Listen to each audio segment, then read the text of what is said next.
He's on the animal planet, and he is a fantastic humanitarian, and we all love him, Kevin Fitzgerald. Ladies and gentlemen.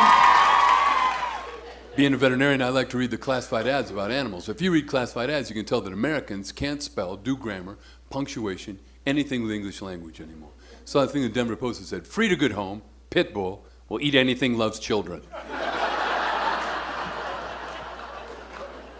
Shouldn't have been a hyphen or a slash? Help me, I don't know grammar. So another one said, free to good home, Doberman, neutered just like one of the family. I've heard of dysfunctional families. This is ridiculous. I saw one that said, tired of cleaning yourself? Let me do it. Hope he doesn't chafe me like the last guy. My mother was 87, had a stroke, and lived with me. You know anybody that wrecks every joke you try and tell them? They interrupt you. I mean, jokes have a rhythm and a flow of their own. If somebody's trying to tell you a joke, let them tell you, because they're trying to reach out, and nobody reaches out enough these days. My mother interrupts every joke you try and tell her. I'm getting ready to come here. She goes, you're going to the Comedy Works to tell jokes tonight? Yeah. Tell me a joke, funny man. Got to be careful to tell your mother a joke. Two guys go into a bar. Are they brothers?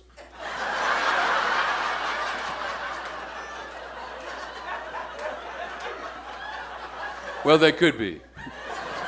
Then start again, say two brothers went into a bar. Go ahead. Two brothers went into a bar. Do they like each other?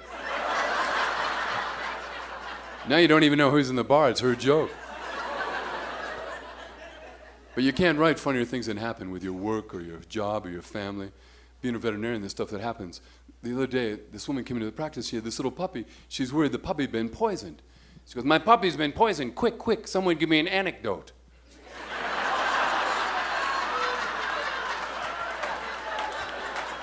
I told her two guys went into a bar. They're brothers, and they certainly like each other. Every year for Thanksgiving, we go to one of my different brothers' house to cook the turkey, right? And even I can cook a turkey, and it's easy. I'm a bachelor. I mean, cooking a turkey, you put it in the oven, turn on your heat, baste it a bunch so it doesn't get dried out, get your little delicious croutons and celery, make your dressing, and then stuff that in and put it back in. After several hours, out comes delicious turkey goodness. All right. This year, we're at the Lazy Brothers' house, and he's bragging about his turkey. I've been working in there, slaving myself to the bone, you know, making the croutons and stuff, basting it, you know, putting in the delicious, you know. He leaves the kitchen. My brother Tommy and I pull out the turkey, all right, scoop out all the dressing, and put in a Cornish game hen. Put the dressing back in, put it back in the oven. He comes in when it's ready, pulls it out, scoops out all his dressing, and out squirts a Cornish game hen. I go, my God, you cooked a pregnant one.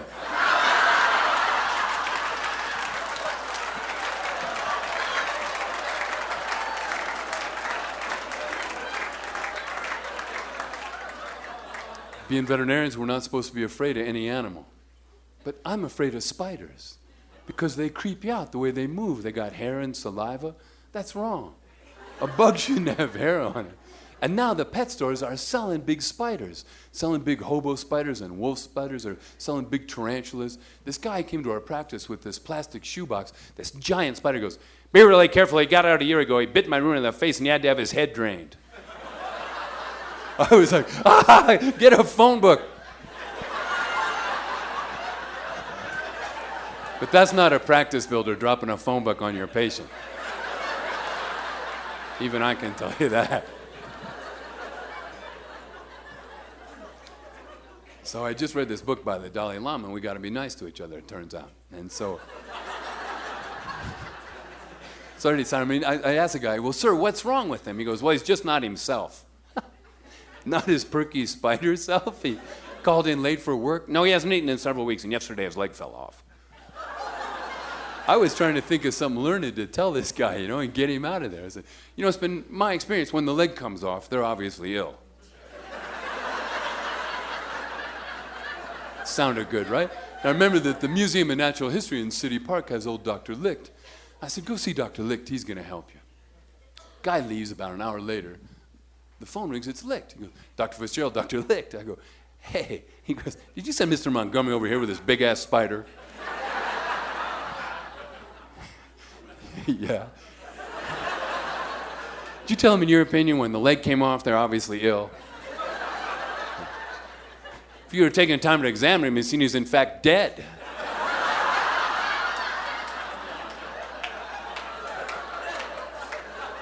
I just didn't want to get my head drained, whatever that meant.